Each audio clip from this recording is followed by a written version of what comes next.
Hey there, pilots! This is Dauntless Sam, and today we'll be looking at the history of the Petlyakov Pe-3 and its flight characteristics in War Thunder. The Petlyakov Pe-3 was a long-range, night fighter version of the successful Petlyakov Pe-2 high-speed bomber used by the Soviet Union during World War II. Its design and use followed a comparable path to those taken by the German Luftwaffe with the Junkers Ju-88, and the British Royal Air Force with the de Havilland Mosquito. The Soviets realized the need for a night fighter after the first night bombing of Moscow during Operation Barbarossa. The Petlyakov Pe-2 was selected for modification as the most suitable aircraft available. It was initially used for daylight ground attack missions during the Battle of Moscow, but this proved to be costly since the aircraft was unarmored. Armor and additional guns were retrofitted to the existing aircraft to make it more effective, but the evacuation of the sole factory building the Pe-3 in October 1941 limited the number of aircraft available, and many units of the Soviet Air Forces flying the Pe-3 were either disbanded or converted to other aircraft. Although production was stopped and restarted several times, the aircraft remained in service throughout World War II. Most of the later production runs were given to reconnaissance units. A crash development program began after the July 1941 German night bombing of Moscow to field a night fighter with heavy armament and long endurance. Only an aircraft currently in production could be used to satisfy the extremely tight deadline, and the Pe-2 was selected for modification by the State Commissioner of Defense as the fastest twin-engined aircraft in service. The order only authorized 4 days to modify the aircraft's fuel, armament, and radio systems. But this deadline was met when the modified aircraft made its first flight on the 7th of August, and it passed its manufacturer's trials the following day. 3 additional fuel tanks with a capacity of 700 liters were fitted to the prototype, one in the fuselage bomb bay, and the other 2 replaced the ventral gunner's position.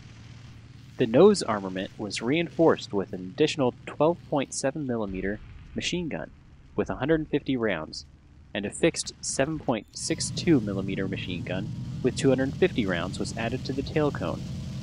Removal of 2 of the fuselage bomb racks reduced the maximum bomb load to 700 kilograms. 1 250 kilogram bomb on each of the fuselage racks, and 1 100 kilogram bomb on each of the engine nozzles. The electric bomb release system was removed, and the bombs had to be dropped using the mechanical system initially designed as the emergency system. The dive brakes under the wings were also removed. The BSB-BIS radio was exchanged for the RSI-4 model commonly used in single-seat fighters, and the radio direction finder was also removed to save weight.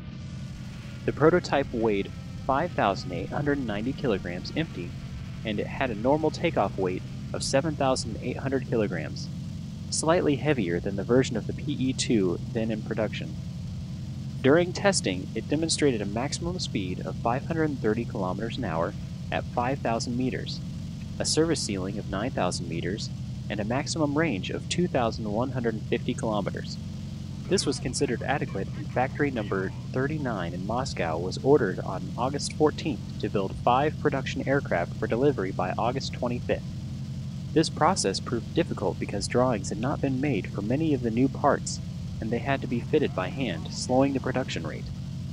Slightly more extensive testing of a pre-production aircraft was done by the Air Force Scientific Test Institute between August 29th and September 7th. Although they confirmed the initial performance figures, the tests revealed other problems. The lower nose plexiglass windows cracked when the lower UBK machine gun fired, a problem initially cured by replacing some of the glazing with a duralumin skin. But this proved to be too weak, and it was later itself replaced by a steel panel. Pre-production testing also revealed that the casings and links from the large caliber weapons damaged the skin of the wings, and sometimes entered into the radiator intakes, where they could cause extensive damage. Revising the shape of the ejector chutes did not help, and the casings had to be collected in the nose. Pre-production testing also identified several other specific weaknesses that had to be corrected on the production line. The Pe-3's offensive firepower was too weak, and a 20mm cannon was added. The firepower of the dorsal machine gun was too weak, and on the production line, the weapon was replaced by a 12.7mm machine gun. To protect the crew, the production line added frontal armor and extended armor to the rear to protect the navigator. The production line also replaced the RSI-4 radio with a model that had a greater range and added a camera for the PE-3's reconnaissance role. Although most of the initial aircraft were delivered without these adaptations, they were modified in the field by factory teams. The first PE-3s were issued to the 95th High-Speed Bomber Regiment in the Moscow Military District, and the regiment's experiences with the aircraft revealed other problems. Firing the guns at night dazzled the pilot, destroyed his night vision, and the glare from searchlights through the glazing in the lower nose also blinded pilots. Crews complained bitterly that the lack of frontal armor made them vulnerable to defensive fire from German bombers. Flash hiders installed on the guns and curtains covering the windows cured first problems, but the lack of armor could not be rectified immediately. Many aircraft were also fitted with launchers for 4 to 6 RS-82 and RS-132 rockets for ground attack missions.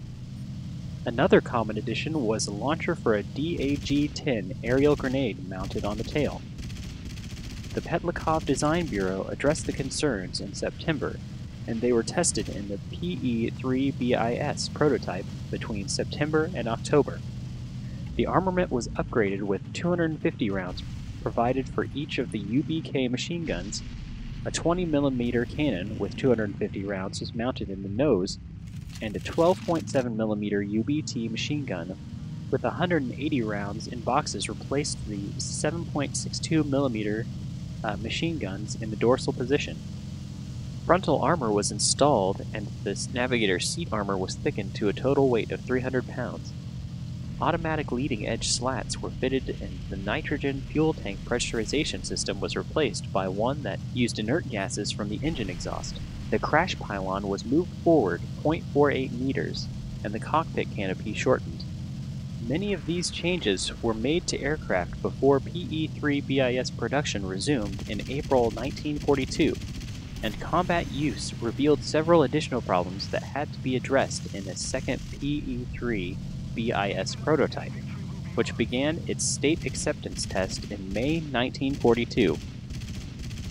Reloading the nose guns proved to be time-consuming, taking up to 45 minutes, and the night firing of the port-side UBK continued to blind the pilot. These problems prompted the transfer of both UBK machine guns to the wing center section, where they were installed in a compartment that was hinged at the front to drop down and allow easier access to the guns and their ammunition. The starboard gun was given 230 rounds, and the port gun had 265 rounds. This change reduced the capacity of the NR-7 fuel tank by 100 liters, but an asbestos bulkhead was added to protect the tank from heat generated from the guns. The changes meant that the cartridge cases from the cannon could not be collected, making the skin and lower fuselage vulnerable. These were reinforced with steel sheets to minimize the damage inflicted by the large caliber casings. The original mounting for the dorsal UBT machine gun provided an excellent field of fire, but the lack of aerodynamic balance prevented the gunner navigator the full use of the range. Pressure exerted by the airstream prevented the gunner from traversing more than 40 to 50 degrees from the center line. The twin-pedal compensator proved mostly ineffective. The crash pylon was removed to give the gunner more working space. The ammunition box of the UBT was too small, only 30 rounds, and it took about a minute to reload. The boxes were deleted, and the UBT was given a 200-round belt with an electric drive to help prevent bead problems. An anti-icing system was added for the propellers and the pilot's windscreen. The nose glazing was replaced entirely, and the crew's armor was increased to a total weight of 326 pounds. These changes moved the aircraft's center of gravity forward, and the landing gear struts were lengthened, moving the wheels 60 millimeters forward, which helped reduce the chance of the aircraft tipping over. Factory number 39 built 16 PE-3s in August, including the prototype, 98 in September, and 82 in October before the factory was evacuated to Iskirsk late in October. Production was restarted in April of 1942 with a total of 132 built during the year. All were PE-3 BIS models except for 11 PE-3s that had not been completed before the evacuation. 13 were built in 1943 before production was canceled in favor of the IL-4 bombers. A final production batch of 19 was built at Factory No. 22 in early 1944, but these were more lightly armed than earlier versions, with only a single cannon in the wing center section and one UBK in the nose. The bomb racks and the engine nozzles were eliminated entirely, as was the fixed machine gun in the tail. 2 DAG-10 grenade launchers were fitted to the rear fuselage, each with 10 grenades. The first PE-3s were issued to the 95th High-Speed Bomber Aviation Regiment in August 1941, and it was initially committed to the ground attack and escort roles after retraining through September. It was redesignated as the 95th Fighter Aviation Regiment on September 25th and assigned to the 6th Fighter Aviation Corps of the PVO defending Moscow. A few days later, 6 PE-3s escorted C-47s carrying a British military delegation flying from Vologda to Moscow and defeated several German attacks on the transports. PE-3s strafed German troop columns as they approached Moscow during Operation Typhoon. On October 24th, the 95th and 208th Fighter Aviation Regiments, with a total of 27 PE-3s between them, attacked the German airfield at Kalinin, claiming 30 German aircraft destroyed for the loss of 5 Soviet aircraft and pilots, including the commander of the 208th Regiment. The 9th, 40th, 54th, and 511th Bomber Aviation Regiments also received PE-3s during September and performed similar missions. Approximately 50 aircraft were lost during the PE-3's first 3 months of combat, about 25% of aircraft production thus far. This was a very high loss rate, and a number of units began to conduct less risky reconnaissance missions to minimize casualties. PE-3s were issued to the 1st, 2nd, and 3rd Reconnaissance Aviation Regiments in October as well. With production terminated in October with the evacuation of the factory, the number of available PE-3s could not sustain as many units, and many began to convert to other aircraft or roles. The 40th Fast Bomber Aviation Regiment was redesignated as the 40th Separate Long-Range Reconnaissance Aviation Regiment on December 15th, and mustered 5 PE-3s on May 1, 1942, and 11 PE-3s on January 1, 1943. The 9th Bomber Aviation Regiment was directly assigned to the Chief of Staff of the Air Force at the end of November 1941, and received the additional task of leading groups of fighters and attack aircraft to their targets because their pilots could not navigate on their own. Over 2,000 aircraft were led to their targets in this manner before the regiment was converted to other roles. The 54th Bomber Aviation Regiment appears to have been disbanded on or after May 20, 1942. The 208th Short-Range Bomber Regiment lost 10 aircraft before it transferred its surviving pilots and aircraft to the 95th Fighter Aviation Regiment in mid-January 1942 and reformed on the IL-2. On the 5th of February 1942, the 511th Bomber Aviation Regiment was based at Tula and lost 3 of its 8 PE-3s on strength to a German air raid. It was disbanded in late March 1942 for lack of aircraft. The 95th Fighter Aviation Regiment was transferred on March 1, 1942 to the Air Force of the Northern Fleet, where it performed convoy escort, ground attack, and reconnaissance missions in support of the fleet. It operated PE-3s as late as the end of 1942 when some of its crews, which had just picked up the new aircraft, were diverted to participate in the Battle of Stalingrad, although most of the 1942 production aircraft were given to the 2nd, 4th, and 40th separate long-range reconnaissance regiments.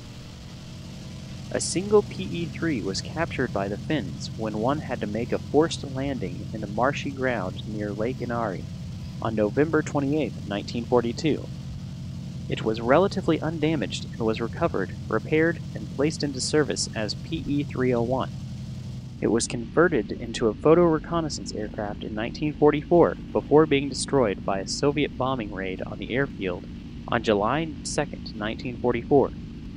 It had flown over 222 hours in finished service. In War Thunder, there are 3 variants of the PE-3: the PE-3 Early, the PE-3, and the PE-3 BIS. The PE-3 Early is a Rank 2 heavy fighter bomber with a battle rating of 2.3. It has a maximum speed of 514 kilometers an hour, a turn time of 27.7 seconds, and a rate of climb of 6.5 meters per second. It is armed with one 7.62mm machine gun with 450 rounds, and two 12.7mm machine guns with 300 rounds. It is defended by 2 turrets, each armed with a single 7.62mm machine gun. The PE-3 is a Rank 3 heavy fighter bomber with a battle rating of 3.7. It has a maximum speed of 483 kilometers an hour, a turn time of 27.7 seconds, and a rate of climb of 6.2 meters per second. It is armed with 2 12.7mm machine guns with 500 rounds. It is defended by 2 turrets, each armed with a single 7.62mm machine gun.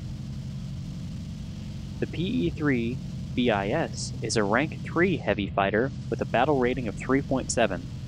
It has a maximum speed of 508 kilometers an hour, a turn time of 35.6 seconds, and a rate of climb of 5.7 meters per second. It is armed with 2 12.7mm machine guns with 495 rounds, and a single 20mm cannon with 250 rounds. It is defended by 2 turrets, each armed with a single 7.62mm machine gun. All 3 variants can be loaded with either 4 100kg bombs, 2 250kg and 2 100kg bombs, or 6 132mm rockets. The PE-3 has very good dive characteristics. It can retain most of its maneuverability at high speed, making it a very good dive bomber. Boom and zoom tactics are best used in these aircraft as the aircraft retains energy well. The PE-3 also has very good armor and can continue flying relatively well with heavy damage. The downsides to the PE-3 include low firepower and low gunner ammunition. I hope that this information has proved helpful. If you liked the video, please do like the video. If you would like to see more videos like this, feel free to subscribe to the channel, and if you think anyone else would be interested in this video, don't be afraid to share it. This is Dauntless Sam. Thanks for watching.